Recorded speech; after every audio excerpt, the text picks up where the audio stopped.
Thank you, Mr. Speaker. Mr. Speaker, the debate here today from the other side of the aisle reminds me of a speech given on the same topic back in 1952 on the House of Representatives floor in Mississippi.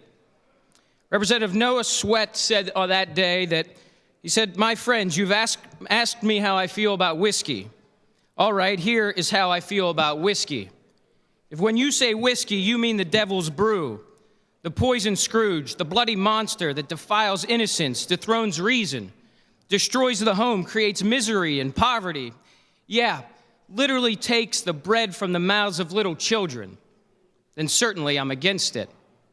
But if when you say whiskey, you mean the oil of conversation, the philosophic wine, if you mean the drink which enables a man to magnify his joy and his happiness and to forget, if only for a little while, life's greatest tragedies and heartaches and sorrows, if you mean that drink, the sale of which pours into our treasuries millions of dollars, which are used to provide tender care for our little crippled children, our blind, our deaf, our dumb, our pitiful, aged, and infirm, to build highways and hospitals and schools, then certainly I'm for it.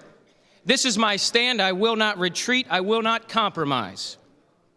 That same political doublespeak Representative Sweat gave in 1952, I've heard today from the opposite side of the aisle. Social consequences because of the increased sales and increased consumption. Yet then the same discussion about increased sales and increased consumption that we could achieve from modernization. That same political doublespeak about the job loss and the economic consequences of this bill. Let's first talk about the facts of the employment within the Liquor Control Board. 4,143 jobs. And under some of the Democrats' conversation today, they said we would lose 4,000 jobs. Well, there's only 3,229 employees working in the retail side, first of all. And of those, 877 of them are part-time. The doublespeak, though, is when they talk about the fact that those folks are working in 600 locations, yet this bill will create 1,200 locations. I don't understand how you could double the number of stores, yet there would be job loss. What there would be a job shift, maybe even increased job opportunities in a private sector approach. A private sector approach that the Republicans in this House have been committed to.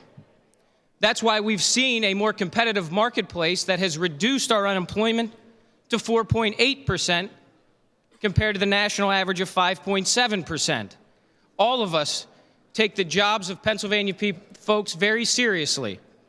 However, I think where the difference comes is that this side of the aisle continues to support a market-based approach, a private sector approach, which I think we've reaped the benefits of that approach.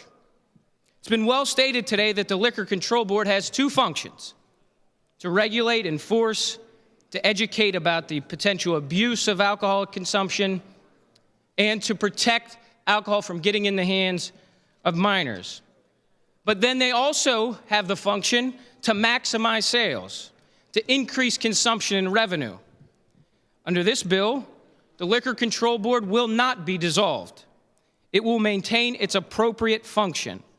And to determine its appropriate function, we don't have to look any further than the name of the very agency, the Liquor Control Board. It is not the Liquor Business Board, it is the Liquor Control Board. No other product, no other consumer product in Pennsylvania is bought and sold by the Pennsylvania government. Even controlled substances, dangerous substances like beer, tobacco, bomb-making explosives, Oxycontin, even those products are sold by private sector businesses.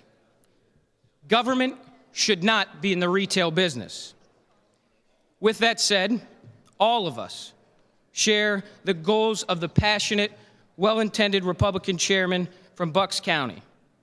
We share the goals of educating the public about the harmful consequences of alcohol abuse. We share his goal to ensure that alcohol does not end up in the hands of minors. But those goals cannot be fully achieved, cannot be fully achieved when an agency is attempting to maximize revenue, maximize consumption, and maximize sales and profits. Government has a duty to educate about abuse, ensure that dangerous products don't get in the hands of minors. We can do that even better when the government gets out of the retail side of it. Mr. Speaker, I just want to also comment about some things that the minority whip had mentioned in his remarks. He said, and I quote, "Privatization is wrong. It's wrong for consumers." I can't help but acknowledge why so many in the public are skeptical of politicians. Politicians coming to Harrisburg and saying they know what is better for them than they actually know. When we talk about what's wrong for the consumers, I think we should be asking the very consumers that we're saying it's wrong for. If it was wrong for consumers, then I think I would have dozens of people coming back to Beaver County and saying, Jim, the system in Virginia and North Carolina and Georgia, Jim, they got it wrong. Pennsylvania's got it right.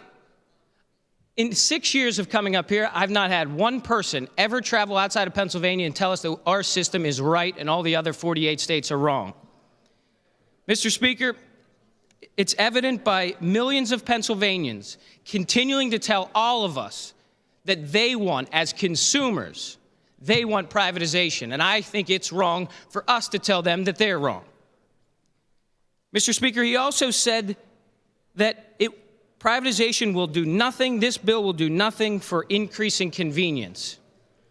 That's the same doublespeak, though, that when we talk about the fact that we're going to have 600 more stores, we're going to have increased hours, we're going to have folks be able to buy a bottle of wine in their grocery store. How in the world can we debate this bill and say that it will not increase convenience? Mr. Speaker, the public has asked for this time and time again. And thankfully, under this leadership, we sent a bill to the Senate last time. And I'm looking forward to today to send House Bill 466 to the Senate, and hopefully they too will give Pennsylvania what they want, a private sector approach to the alcohol sale. Thank you, Mr. Speaker.